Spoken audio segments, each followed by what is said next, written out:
Good morning, Assembleia Church. Recebam a paz do Senhor. Tomem os seus lugares, por favor. Deus nos abençoe nessa manhã tão poderosa. Eu sou grato a Deus, porque Ele tem sido muito bom para conosco e nesses dias em que nós temos tido o privilégio de ministrar a palavra de Deus aqui, eu tenho sentido muita responsabilidade de que nós temos recebido da parte de Deus essa injeção de ânimo, de poder, de avivamento dentro da palavra, para que nós possamos continuar fazendo a obra do Senhor e que nós nos tornemos cristãos multiplicadores. A nossa responsabilidade de falar o Evangelho, de falar a palavra é clara.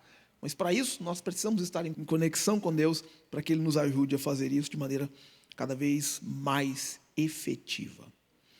Eu quero lembrar vocês que no próximo mês, eu estou falando já faz 3 semanas, vou falar de novo. Próximo mês nós temos Epicentro. Glória a Deus. O Epicentro vai passar por algumas igrejas do nosso setor.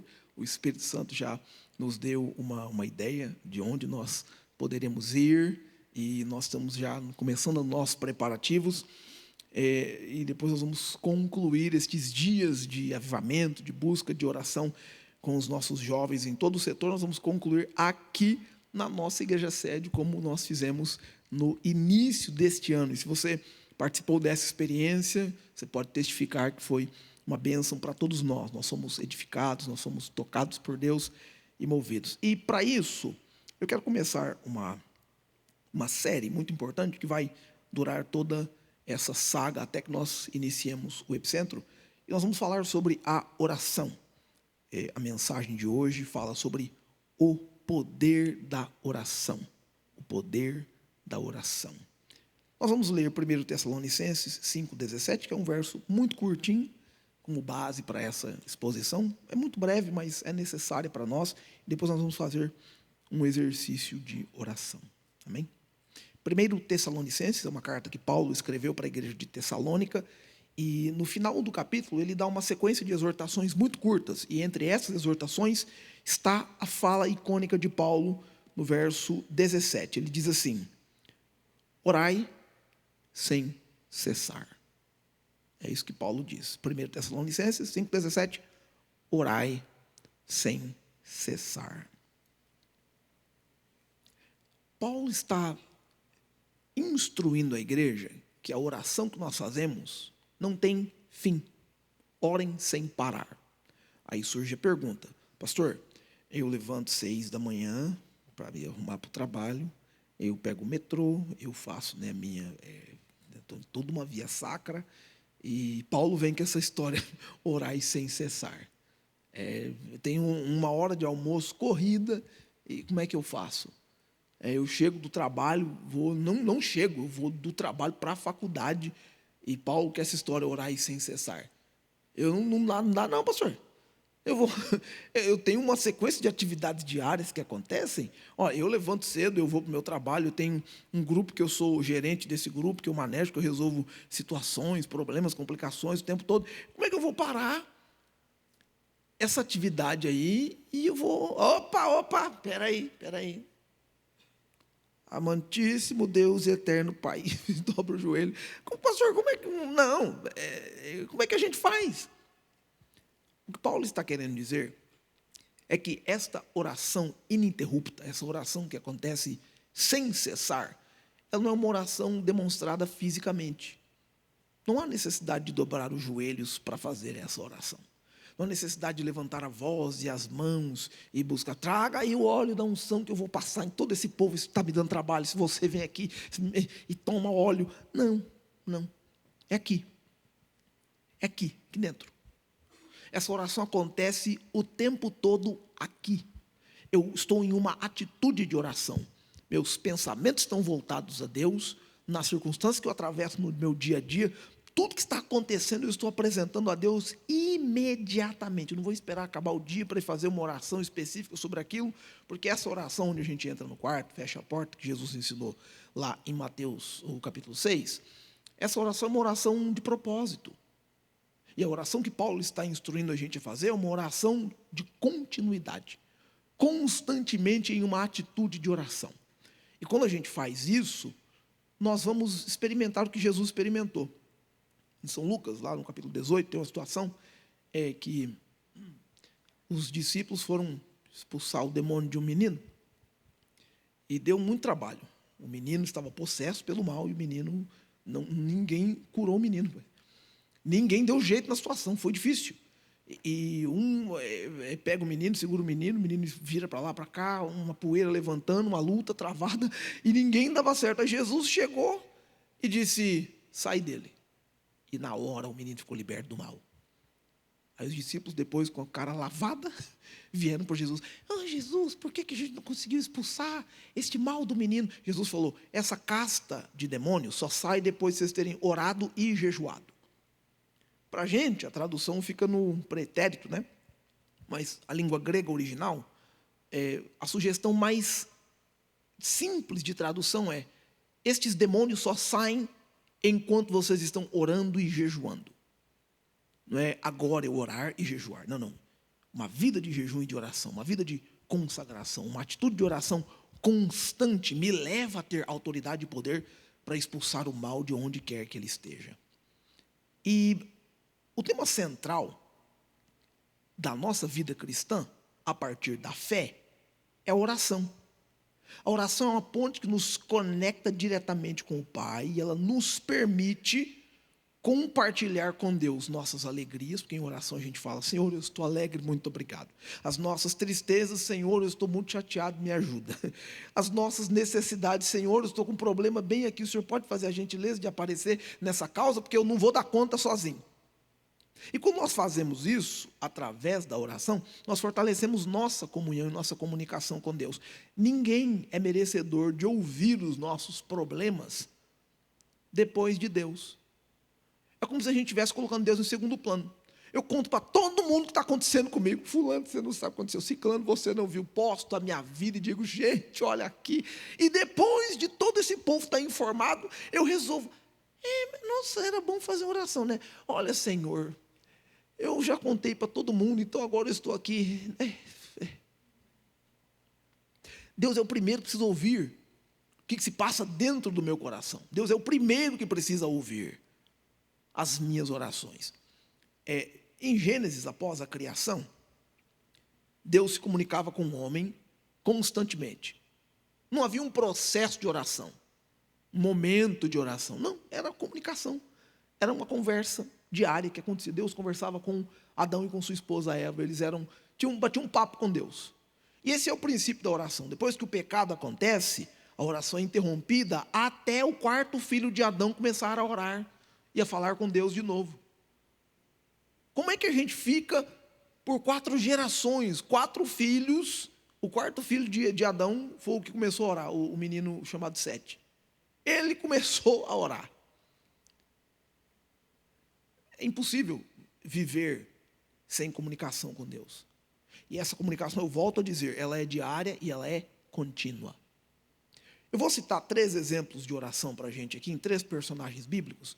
Nós vamos citar alguns textos em que eles manifestam essa atitude de oração e fazer alguns comentários para fortalecer a nossa fé nessa questão, porque nesses dias de oração, até chegar o momento do epicentro, que a gente vai começar a se dedicar a abordar as regiões, a visitar as nossas igrejas, participar com os nossos irmãos e orar junto com eles, ministrar uma bênção sobre eles e eles ministrando sobre nós em oração também.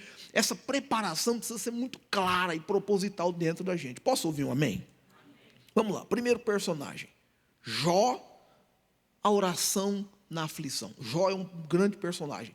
Por incrível que pareça, a história de Jó acontece lá no livro de Gênesis. Ele vai aparecer, o livro de Jó aparece lá nos livros poéticos, no meio da Bíblia, mas a história dele está acontecendo lá no livro de Gênesis. Ele é um dos patriarcas. A história dele é narrada pelo nosso grande ícone, o profeta Moisés. Então, para entender a história de Jó, a gente começa do ponto de vista de que ele é citado por Deus como homem íntegro, justo, fiel, que se afasta do mal. Sua família é uma família estruturada, cuida dos filhos, das filhas, da esposa. Ele está bem, prospera, financeiramente, muito bem financeiramente. Ele tem a empresa de transporte, de laticínio, tudo ele tem. Ele tem camelo, ele tem jumentos, ele tem gado, tudo. Ele tem, a empresa de Jó anda muito bem, obrigado. Mas aí ele atravessa uma provação, passa por uma provação. Tudo que ele tem é perdido. Seus servos são perdidos, seus filhos são perdidos, o gado, todo o gado, o camelo, os jumentos, o gado boi, tudo que ele tem é perdido, até a sua saúde, ele perde a sua saúde. E depois que isso acontece, ele faz uma oração lá em Jó 1, versículos 20 e 21. Ele diz assim, ó: então Jó se levantou, rasgou o seu manto, raspou a cabeça, lançou-se na terra e adorou. E disse: nu eu saí do ventre da minha mãe, e nu eu voltarei para lá. O Senhor deu, o Senhor tomou, bendito seja o nome do Senhor. Meu Deus! Se esse não é um exemplo de oração para a gente, eu não sei onde a gente vai achar um melhor que esse aqui. Depois de ter perdido literalmente tudo, Jó faz um processo de humilhação, e esse processo de humilhação faz parte da tradição dos hebreus, que é raspar a cabeça em sinal de humilhação, colocar uma roupa muito velha, sentar-se no chão, jogar pó sobre si mesmo, em sinal de humilhação. Depois disso, ele adora a Deus dizendo: olha, eu vim para cá sem nada, e eu também vou embora sem nada. Tudo que aconteceu aqui, Deus deu. Deus permitiu que fosse tomado, tirado. Bendito seja o nome do Senhor. É uma lição para a gente. Pode ser que você perdeu uma coisa muito pequena e está muito chateado, está irritado, está bravo, pôs a culpa em centenas de pessoas, já se revoltou, já fez. Não. Tome a atitude de oração de Jó agora. Você veio para cá sem nada. Tudo que você conquistou até hoje é pela graça e misericórdia de Deus. Quando você for embora, você não vai levar nada daqui. Nada que a gente conquistou até hoje vai embora, vai ficar tudo aqui. Então, bendito seja o nome do Senhor. Glorificado seja o nome do Senhor. Adorado seja o nome do Senhor. Em Jó capítulo 42, depois desse processo em que Jó perdeu tudo, ele foi visitado por seus amigos, eles tiveram muitas conversas, e o livro de Jó é basicamente isso, as conversas entre Jó e os seus amigos. Aí, no capítulo 42, capítulo 40, 41, Deus conversa com Jó, dá uma lição para ele acerca do que aconteceu, explica para ele o porquê, Deus explica para ele quem é ele mesmo. Ó, Jó, eu vou te explicar quem sou eu. Tudo que aconteceu com você, eu sou responsável por você. O adversário tomou algumas coisas, tirou algumas coisas, mas eu estou no controle. Então, ouve a minha palavra. Depois que ele ouviu a palavra de Deus, ele creu no que Deus havia dito a ele. Capítulo 42, versículo 10, diz assim, ó: e o Senhor virou o cativeiro de Jó quando orava pelos seus amigos, e o Senhor acrescentou em dobro tudo quanto Jó possuía antes. Depois daquele papo que ele teve com os seus amigos, Deus falou ao coração dele, e ele voltou aos seus amigos e disse: olha gente, Deus falou comigo. Jó era um homem ícone, um homem sábio, um homem de Deus, um homem de fé, um homem de palavra. E os seus amigos vieram para conversar com ele. Alguns dos amigos até o acusaram de ter pecado contra o Todo-Poderoso, mas Jó prevaleceu, permaneceu firme, não se deixou abalar por nenhuma palavra negativa. Mas no momento certo, Jó orou por seus amigos. Olha, gente, eu convido você a orar por alguém aqui hoje. Eu convido você a orar por alguém perto de você, longe de você, um familiar, um amigo. Eu preciso que você ore por alguém, porque do jeito que aconteceu com Jó, enquanto ele orava, Deus moveu em favor dele. Enquanto você orar por alguém, abençoar alguém em oração, eu tenho convicção que pode acontecer o que aconteceu com Jó. Deus mudou a história dele. Deus devolveu em dobro a ele tudo que ele tinha perdido. E por que Deus fez isso? Porque Deus sabia que Jó não estava de olho na bênção, Jó estava de olho no abençoador. E é por isso que Deus o fez. Jó 42, verso 12, o texto diz assim, ó: e assim abençoou o Senhor o último estado de Jó, mais do que o primeiro. Porque teve 14.000 ovelhas, 6.000 camelos, 1.000 juntas de bois, 1.000 jumentas. E Jó teve seus filhos de volta, sua esposa permaneceu com ele, sua família permaneceu estruturada, seu casamento permaneceu firme, por conta desta atitude de oração. Jó é uma prova de que deve-se orar na aflição. Você está enfrentando algum momento de aflição, alguma ansiedade, alguma preocupação, alguma luta, alguma batalha, alguma perda, você precisa orar. Troque a atitude de reclamação por uma atitude de oração. Troque a atitude de murmuração por uma atitude de oração. Troque essa atitude de tristeza ou de ficar com o coração para baixo por uma atitude de oração. Ao orar, ao comunicar-se com Deus, o único capaz de resolver e mudar a nossa história é o nosso Deus. Ele o fará. Você pode dizer amém por isso? Tem uma citação de João Calvino, um grande autor, um grande escritor, teólogo, que ele diz assim, a oração de Jó, no auge da sua aflição, não é um mero pedido de alívio, mas é uma expressão de profunda fé e de submissão à soberania de Deus. Gente, Jó não estava orando unicamente suplicando para que Deus o tirasse daquela prova. A oração de Jó é uma atitude de submissão a Deus. Senhor, o Senhor deu, o Senhor tomou, louvado seja o nome do Senhor. Ao orar por seus amigos, Jó não estava orando, Senhor, olha esses amigos ruins que eu tenho, esses sem vergonhas, esses amigos que eu tenho que me deram trabalho, eu passei uma semana aqui, eles todo mundo quieto olhando para mim, tira do meu caminho, Senhor, esses amigos da onça. Não, uma atitude de abençoar, de liberar sobre eles palavras de benevolência, palavras de amor. E por esta atitude, mesmo na aflição, Deus abençoou Jó. Aleluia. Aleluia. Vamos lá para o segundo exemplo. Daniel, oração na perseverança. Daniel é para nós um exemplo de oração. Daniel, um jovem que é levado cativo lá para a Babilônia. A história dele começa no livro do profeta Jeremias. Jeremias profetiza o cativeiro babilônico. E no meio da vida de Jeremias acontece o exílio. O rei da Babilônia vem e leva os judeus para a Babilônia, cativos, presos. E, eles passam ali 70 anos. Daniel vai no meio desse povo. Daniel era filho era da realeza, ele era filho de príncipes, ele era um príncipe. Era um rapaz muito instruído, letrado, dedicado. Ele foi para lá, ele era jovem ainda, e chegando na Babilônia, ele foi feito eunuco. Eles cortaram de Daniel o seu órgão genital masculino foi cortado, foi tirado. Daniel se tornou eunuco na corte do rei e príncipe diante do rei, mas ele foi levado como se fosse um prefeito, né? Era a nossa ideia do prefeito.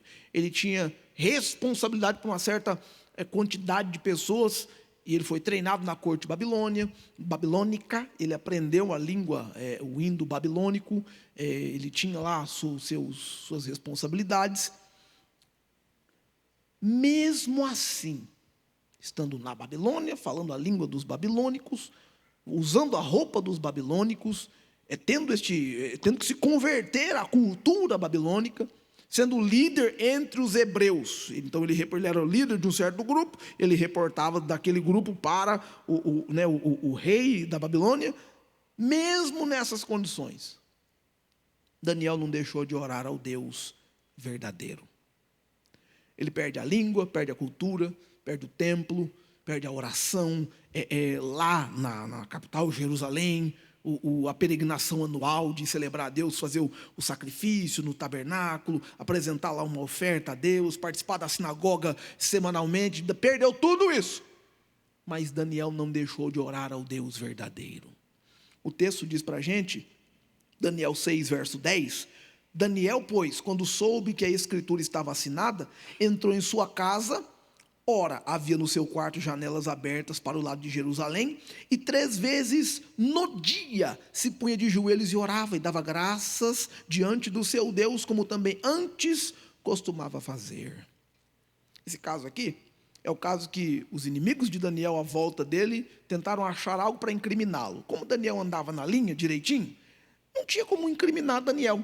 Então eles promulgaram um decreto diante do rei. Olha, rei, o senhor é muito legal. O Senhor é o melhor que tem aqui. Nenhum de nós se compara a ti. O Senhor é o melhor. Olha, alguém, por favor, vamos lá. O rei, rei, bendito seja o rei. Nós estamos com uma ideia boa que eu acho que o senhor vai gostar. Nós vamos agora publicar um decreto em vossa homenagem. Aqui neste reino só se ora ao rei. Nós vamos orar ao rei.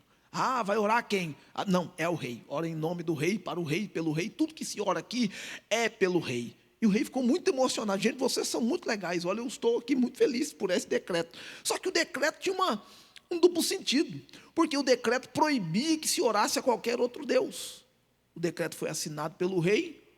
O rei inocentemente, pego pelo ego, as pessoas vão orar a mim, que legal, eu fico muito lisonjeado, não que eu possa responder, mas só o fato do pessoal ali, olha, viva o rei, oremos ao rei, eu já fico muito feliz. Daniel foi proibido de orar ao Deus dos hebreus nesse decreto, e eles incluíram uma cláusula lá muito serene, orando a outro Deus, pego em flagrante, orando a outro Deus, a gente joga na cova dos leões, joga em algum lugar, será punido. Daniel mesmo diante dessa situação, depois de ouvir o decreto, depois de saber que o decreto foi assinado, depois de saber que essa preparação aconteceu para pegar ele, Daniel foi para casa, abriu a janela que apontava para Jerusalém, dobrou o joelho e foi fazer uma bela de uma oração. Oh, aleluia! Gente, ninguém pode te proibir de fazer uma oração, ninguém pode te calar, ninguém pode calar o crente que está falando com Deus. Mesmo que alguém cale sua voz, sua boca, todo você te deixa aqui assim, você não pode dizer nada, te amordace dentro do seu coração, seu espírito se comunica com Deus e fala com Deus. Talvez em ambientes que você está, você não pode orar em voz alta, no seu ambiente de trabalho, no seu ambiente corporativo, onde você vive, ou onde você comunga, na sua escola, talvez não caiba uma oração em voz alta naquele lugar, mas eu digo a você que o seu espírito precisa falar com Deus, precisa se comunicar com Deus, porque aí está o meu e o seu poder, na nossa comunicação com Deus. Daniel orou a Deus mesmo assim. Bom, Daniel foi lançado na cova dos leões, e a gente já sabe o que aconteceu. Quando ele chegou lá, Deus já tinha feito um trato com os leões, que eles não comiam carne de Daniel. É interessante que Daniel é da tribo de Judá. Oh, glória a Deus! E Judá, de acordo com a palavra profética liberada pelo grande patriarca Jacó, sobre o seu filho Judá, Jacó disse, Judá é um leão. Oh, aleluia! Então, leão não costuma morder leão, glória a Deus. Daniel entrou em um lugar onde Deus já havia feito um combinado com os leões. Vocês não vão mexer com Daniel, porque ele está sob o poder da oração. Quem pode dizer aleluia essa manhã? Daniel 9 verso 3, Daniel recebe uma visão de Deus, e ele fica muito perturbado com aquela visão, ele não consegue entendimento, mas o que ele vai fazer? Daniel 9 verso 3, e dirigi o meu rosto ao Senhor Deus para buscar com oração e com rogos, em jejum, saco e cinza. Ele estava buscando entendimento, revelação aquela visão que ele teve. Ele foi orar a Deus. Talvez você vê alguma coisa e não entende. Gente, não vá contar por aí o que você não entendeu. Não vá publicar por aí. Não vá pedir explicação a pessoas que não têm nenhum entendimento específico ou dedicado desse assunto. Vai orar, vai falar com Deus. Faz igual Daniel. Daniel se dedicou a orar porque quem deu a visão foi Deus. Talvez Deus te deu uma visão, te deu uma ideia, e você está procurando alguém para explicar, para falar, para te orientar. Vá buscar a Deus, porque dele veio a visão, dele também vem a interpretação. Diga aleluia essa manhã. Por último, na oração que Daniel fez, o Senhor enviou um santo anjo para conversar com ele. Olha o que o texto diz em Daniel 10 verso 12, então me disse, não temas Daniel, porque desde o primeiro dia em que aplicaste teu coração a compreender e a humilhar-te perante teu Deus, são ouvidas as tuas palavras, e eu vim por causa das tuas palavras, eu vim por causa da tua oração. O anjo de Deus veio trazer a resposta da revelação, mas esse anjo ficou preso por conta de hostes angelicais da maldade. Demônios prenderam esse anjo para que ele não chegasse a Daniel, mas o Senhor enviou um outro anjo mais poderoso ainda, dissipou o mal, e o anjo mensageiro chegou até Daniel e disse, eu vim porque você estava orando, eu vim te atender porque você clamou a Deus em oração. Quem pode orar aqui essa manhã? Quem pode orar essa manhã? Deus vai trazer resposta específica para você através da sua oração.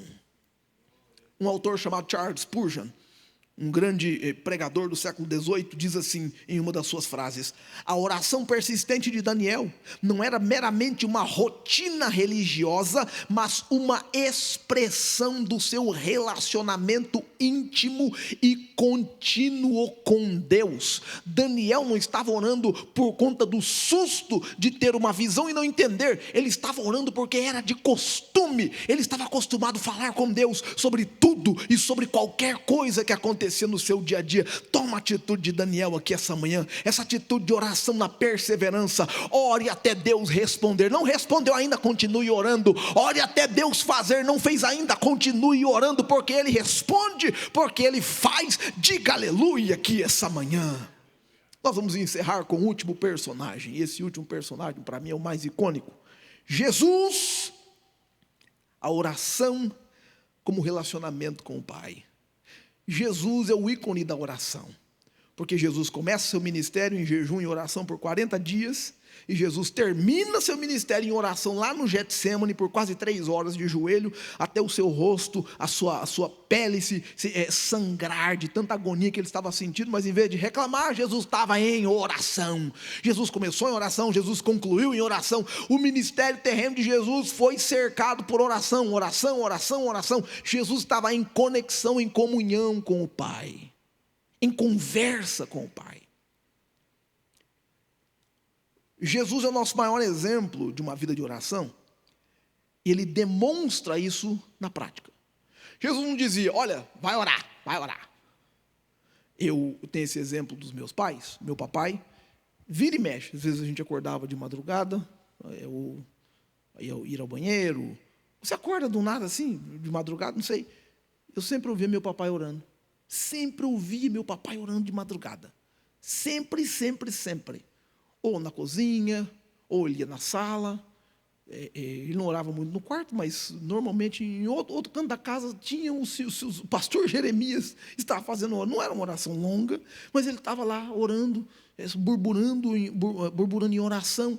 E às vezes você vai tomar água e ele estava lá na cozinha orando, conversando com Deus, falando com Deus. Sempre que isso acontecia, ele dava um sinal para mim de positivo assim, e eu comecei a me juntar a ele. Eu comecei a participar desse momento de oração com ele. Sempre que eu acordava, ele estava por ali, eu ficava um pouco com ele em oração, falando com Deus, e ele estava ali assim: obrigado, Jesus, oh, glorificado seja o teu nome, aleluia ao Rei da Glória, santo Deus, poderoso Senhor, Jesus, o Senhor é bom.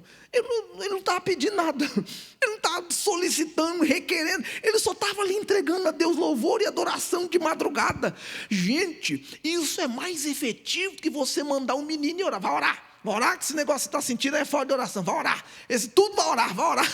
Não, o pai precisa mostrar para o filho que a oração é a verdade, e Jesus não veio mandar ninguém orar, Jesus veio orar para ensinar a gente que quando você ora as coisas acontecem. Jesus orou o tempo todo e Jesus não pecou, Jesus orou o tempo todo e curou quem apareceu, Jesus orou o tempo todo e ressuscitou os mortos, Jesus orou o tempo todo e Jesus andou sobre as águas, Jesus orou o tempo todo e Jesus viveu como o Pai queria que ele vivesse. Jesus orou o tempo todo e Jesus venceu o inimigo. Mateus 6, do 9 ao 13, Jesus diz: portanto, vós orareis assim: Pai nosso que estás no céu, santificado seja o teu nome, venha o teu reino, seja feita a tua vontade, assim na terra como no céu. E ele ensina-nos a oração do Pai Nosso. Em Lucas 6, verso 12, o texto diz: e aconteceu que naqueles dias subiu ao monte para orar e passou a noite em oração. Meu Deus, a noite em oração. Jesus passou a noite no monte, depois que ele orou, ele desceu e escolheu os 12 apóstolos. Em São João 17, verso 1, Jesus diz assim, Jesus falou assim, levantando os olhos aos céus, disse: Pai, é chegada a hora, glorifica o teu filho, para que também o filho glorifique a ti. Toda vez que Jesus estava em oração, em comunicação com o Pai, todas as vezes, você pode notar, é um padrão, Jesus estava em comunicação direta com o Pai, Jesus mantinha o padrão da oração do Pai Nosso. Adoração, petição e adoração. Oh, glória a Deus. É mais adoração do que pedido. É mais adoração do que pedido. Gente, eu vou dizer uma coisa para vocês. Por que a adoração funciona? Porque toda vez que eu elogio alguém, toda vez que eu elogio uma pessoa, eu estou maximizando uma qualidade dessa pessoa. Com certeza essa pessoa vai ficar feliz em ficar perto de mim. Nós não estamos inflando o ego de Deus ao elogiá-lo em adoração. Nós estamos atestando a Deus que nós reconhecemos quem Ele é. Nós genuinamente reconhecemos que Ele é grande, que Ele é eterno, que Ele é fiel, que Ele é poderoso. E esse reconhecimento genuíno alegra o coração de Deus. Quando você começa a adorar a Deus, o Deus que você adora é responsável por abrir as portas que você precisa. Quando você adora a Deus em oração, o Deus que você adora é responsável por fechar as portas que tem que ser fechadas. Quando você adora a Deus, o Deus que você adora é responsável por abraçar, por abarcar os problemas, por abraçar a sua causa, por repreender o inimigo. Enquanto você adora, Ele se aproxima de você e Ele recebe a glória em cada momento solene, em cada triunfo que acontece na sua vida. Você pode adorar a Deus essa manhã, você pode tomar uma atitude de oração igual a de Jesus, aleluia. Há um escritor teológico chamado Dietrich Bonhoeffer, e ele diz em uma de suas frases: a oração de Jesus revela comunhão perfeita entre o Pai e o Filho, oferecendo-nos um vislumbre da relação trinitária, nos chamando para entrar nessa intimidade.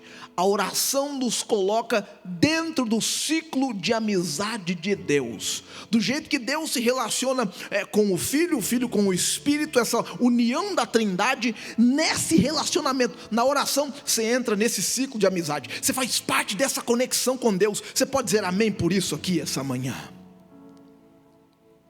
Ao olhar para o que acontece na humanidade hoje, tem muitos problemas que nos cercam, mas no poder da oração a gente pode vencer. Aleluia.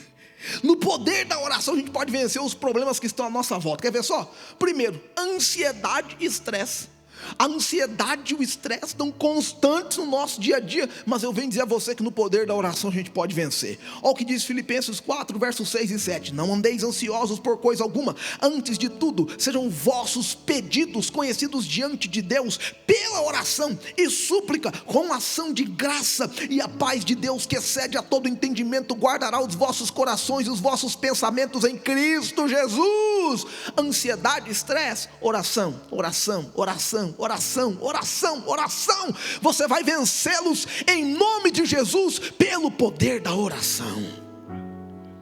Um outro problema muito comum da nossa sociedade hoje é a solidão. Solidão é um problema sério. Tem gente que se sente sozinho, acha que vai ficar sozinho, pensa que a solitude é eterna, e fica sozinho muito tempo, fica triste, fica chateado, recorre a subterfúgios para mitigar a sua solidão. Mas nós vamos vencer a solidão na oração. Quer ver só? Hebreus 13, verso 5. Seja a vossa vida sem avareza, contentando-nos com o que temos, porque Ele disse: não te deixarei, nem te desampararei. A melhor companhia é a companhia dEle, é a presença dEle. E quando você ora, Ele se aproxima. Quando você ora, Ele se achega a você. Chegai-vos a Deus e Ele se chegará a nós. Quando você ora, Deus fica perto. Você não está sozinho, não ficará sozinho. Ele supra a necessidade e a falta da companhia, mas na hora certa Ele vai preparar alguém, porque meu relacionamento com Deus é espiritual. Ele vem e conforta meu espírito, mas enquanto Ele conforta meu espírito, Ele prepara o meu corpo, a minha carne, para receber a companhia de alguém que tem a assinatura dEle, o jeito dEle, a presença dEle, a personalidade dEle. Diga aleluia essa manhã. O problema das doenças, as doenças estão cercando este mundo, mas nós podemos vencer as enfermidades no poder da oração. Tiago 5, versículo 14 e 15 diz assim: está alguém entre vós doente? Chame os presbíteros da igreja, orem sobre ele ungindo com azeite em nome do Senhor, e a oração da fé salvará o doente, e o Senhor o levantará. Se houver cometido pecados, ser-lhe-ão perdoados. Se você está sentindo enfermo, ou na carne, ou no espírito, se tem alguém enfermo perto de você, na sua família, na sua casa, entre os seus amigos, oração, oração, oração, oração, oração, oração. Coloque a mão na cabeça dele, põe a mão no ombro dele, ore na roupa dele, dê um copo d'água, ora para ele com um copo d'água. Oração, oração, oração. Quando nós tomarmos uma atitude de oração, Deus vai honrar a nossa fé, Ele vai sarar os doentes que estão à nossa volta. Aleluia, o Espírito Santo. Aleluia, o Espírito Santo. Um outro grande problema da nossa geração são as decisões difíceis. Decisões difíceis. Tomar decisão é muito difícil. Tomar uma decisão é complexo, é complicado. Eu não sei se eu vou para cá, porque se eu for para lá eu perco aquilo. Eu não sei se vou para esse lado, se eu for para cá eu vou perder aquilo que está ali. Tomar uma decisão é difícil. Eu vou, eu fico, eu compro, eu vendo, eu viajo, eu fico em casa. Tomar uma decisão é difícil, mas há um remédio. Oração, oração, oração, oração, oração. Quem ora não fica indeciso. Quem ora não fica indeciso, porque quando eu falo com Deus, eu falo com aquele que é o dono do tempo, é o Senhor das eras. Ele está na eternidade, o tempo está diante dele, ele vê o começo, ele vê o meio, ele vê o fim, e eu estou diante dele dizendo: Senhor, me dá uma direção. E quando ele te dá a direção, é a direção certa, a direção correta. Você não erra, suas decisões em oração terão sucesso. Diga aleluia essa manhã. Provérbios capítulo 3, versículos 5 e 6 diz assim: confia no Senhor de todo o teu coração, não te estribes do teu próprio entendimento, reconhece-o em todos os seus caminhos e Ele endireitará as tuas veredas. Oração, oração, oração, oração, oração, aleluia. Fique de pé onde você está. Há um último problema neste mundo: paz e justiça, contrapostos por guerra e injustiça. Como é que a gente resolve isso, pastor? Oração, oração, oração, oração, oração, oração. Aonde a ONU não vai, a oração vai. Aonde as Nações Unidas não vão, a oração vai. Aonde as inteligências internacionais não vão, a oração vai. Aonde o computador mais poderoso deste mundo não vai, a oração vai.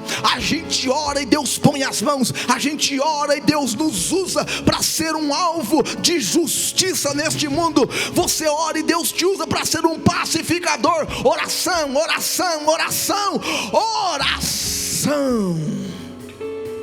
1 Timóteo 2, versos 1 e 2 diz assim: admoesto-te, pois, eu te advirto, pois, antes de tudo, que se façam deprecações, ou seja, intercessões em grupo. E ele diz mais: orações, intercessões, ações de graça por todos os homens, pelos reis e por todos que estão em eminência, para que tenham uma vida quieta e sossegada em toda piedade e honestidade. Nós oramos, nós oramos, nós oramos. Não adianta eu ir às redes sociais reclamar sobre o que está acontecendo aqui e ali ou acolá. O meu negócio é oração, oração, oração, oração. Eu preciso falar com quem resolve, com quem põe a mão dos céus e move a terra toda.